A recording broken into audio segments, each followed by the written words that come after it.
Hi, Prince, UK Self-Defense Green. Time to sharpen the blades. Oh yeah. Today we're looking at the wooden dummy. And as you know, I really enjoy this piece of apparatus. I think it's so good for improving your skill set. And it's not so well known that when Bruce Lee was actually studying Wing Chun, he got to set number 7, where he stopped, and that was enough for him. And later in the 60s, the later part of the 60s, 69, 70, he only actually kept one set, which is the first set, as his staple. Because I suppose because he was implementing his JKD at that time, and he found that that was the simplicity, it was just the perfect area for him. Okay, what I like about the wooden dummy is, I've studied my wooden dummy from the Master Wong system, as I've said. And Master Wong uses very traditional movements on this wooden dummy, and I like the traditional movements. Once you get the traditional movements, it's like stances in karate. I mean, if you start with a really good structure, then everything else as you progress is just so easy. A lot of modern systems that you do get don't actually teach that foundation, and it's a shame because you can actually see it in certain fighters. But all that being said, I want to show you as I go through these sets, okay, how they kind of help me in the art that I love, which is Panantukan. And they look so similar, they feel so similar. So when you have infinite permutations that you can do on this, you just kind of transition from like Wing Chun into Panantukan, into Silat, into a lot of different methods of fighting seamlessly. And you're doing stuff that you actually may not even know that you're doing until you step back and think, right, how would this work? You then apply it with your students, see how that works out, and if it works, then you can modify it and keep it in your own system. But I'll show you what I mean. As you know, the usual, this is the jab, this is the cross, these two arms out there represent somebody with their arms like this. As you go in, you can snake, you can take them down. You've got the lower limbs here, right there. Now, some people, the traditional guys, they like to approach this in a very traditional way. Me, I started doing it very traditional, so I was very rigid when I started. But once I got the basics of it, then I could kind of loosen up a little bit. But if you're starting, I would recommend you definitely start very traditional, good footwork, good stance, because once you get there, then it just becomes part of you, so you move in that plane very, very easily.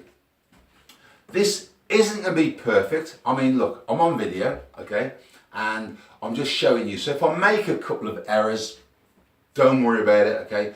The whole idea is just to get what I'm doing, because when I bring out a few more videos in the future, I'm going to show you how this works with techniques of Panantukan and techniques of Wing Chun, such as the guntins and the sundogs and the spear, and the progressive indirect attack, and all the tapis, and the paxos and all the different movements. They're all very generic and they're all very similar. They've just got different names. Okay.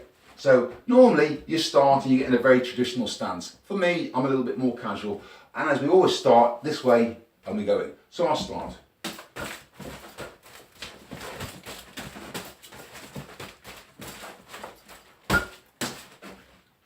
That would have been the first set that Bruce Lee did, and he stayed at that set, and I can understand why, because from that permutation you can just do so much. The second set would be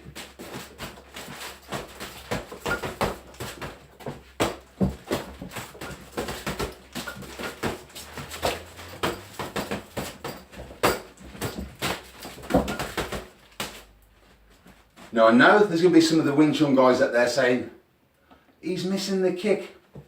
I'm doing this, what feels nice and comfortable to me. Third set is where we snake. We snake and we're trying to go in.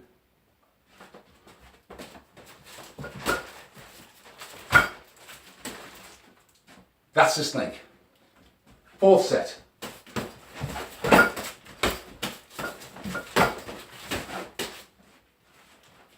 Now to the fifth set. I've modified this for me. So it's not perfect as I was taught or what I've been shown, but it suits me. So from here,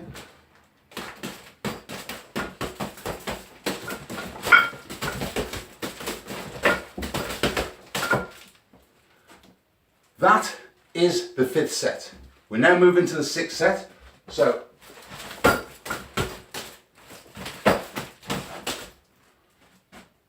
now we've approached the set where Bruce Lee would, in actual fact, have stopped. And this is a set. So we're here. That would have been the set where Bruce Lee felt that he had got enough from this bit of apparatus. We're now going to move to the 7th, to the 8th set, so the 7th set. So from here,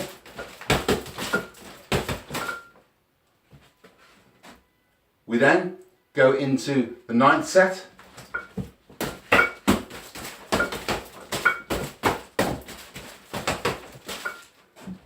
Finally, we finish.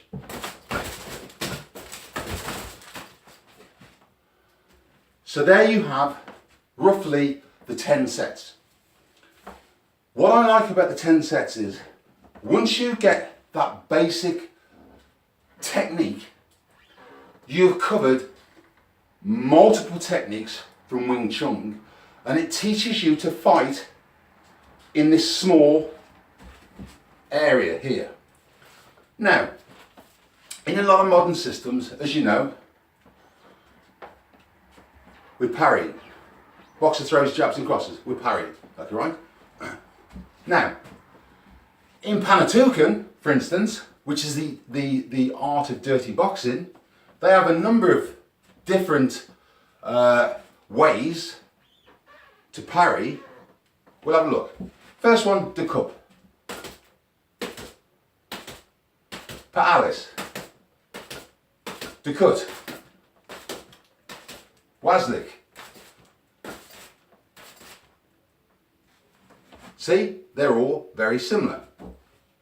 For instance, in Panatukan, got a jab, this backhand here that is chambered, ready to shoot, right? We want to monitor these tools.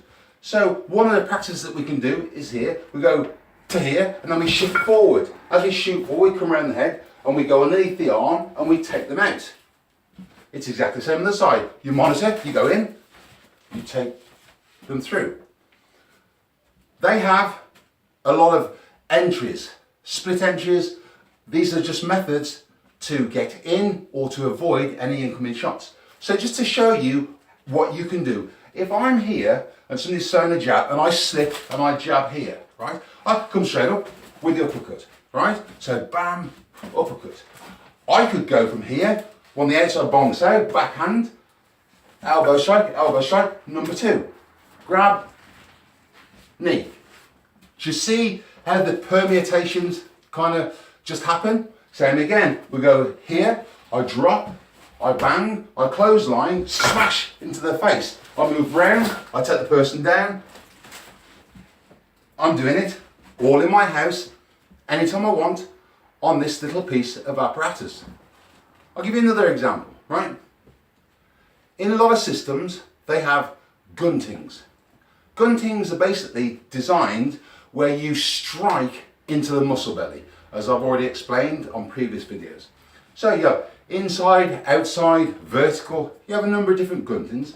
So here's a basic one I showed in the video yesterday. I'm here in my guard now, somebody jabs, I hit, bam, bam, right? So I hit. 2 guntings, 1, 2, right? Now, if I want to do this gunting, bam, bam, I come in again with a strike. You see, everything allows you to lead on and practice non-stop. If I'm outside, right, and I'm here, see my arms down here, and something's going down, and I manage to smack one into somebody quickly, bam, just get in there quickly, right? I've hit them in the tricep, right? Now I could move in from this shot if I wanted to, or I could show you something else. This is a vertical gunting. I'm here, I'm facing the guy, he comes up, I hit, I smash. Do you see? Everything you do just leads to something else.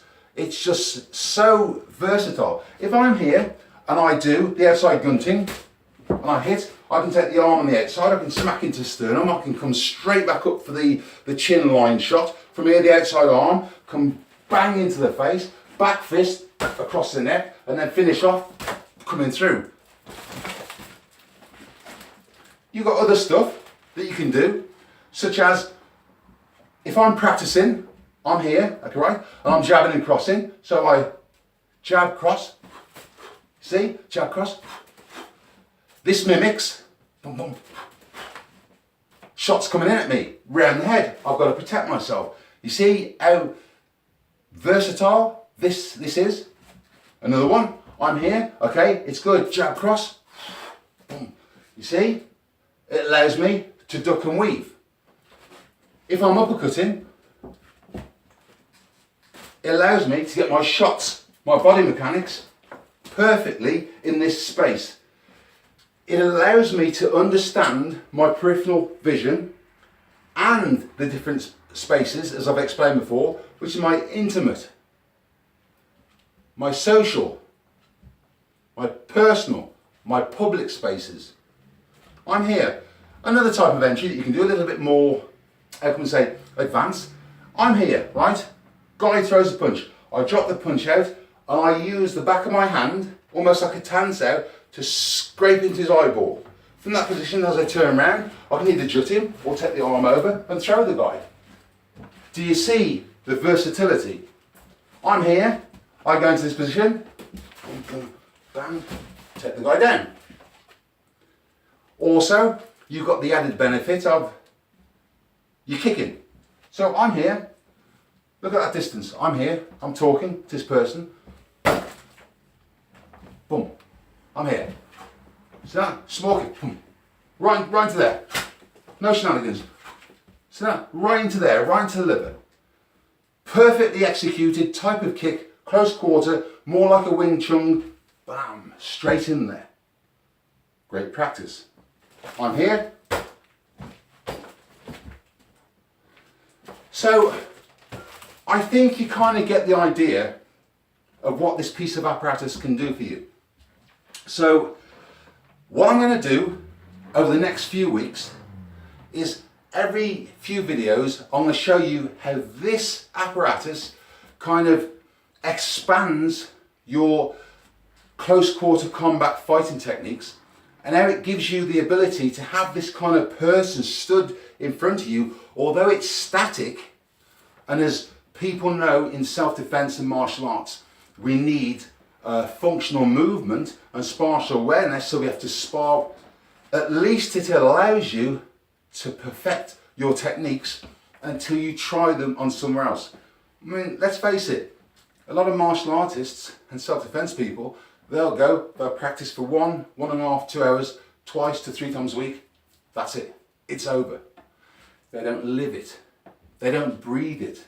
They don't go to bed and it's the last thing on their mind at night. They don't wake up and it's the first thing on their mind in the morning. If you're like that, then this will be a benefit to you. Okay, I hope you enjoyed that little presentation. This is Prince, UK Self-Defense Green. Yeah.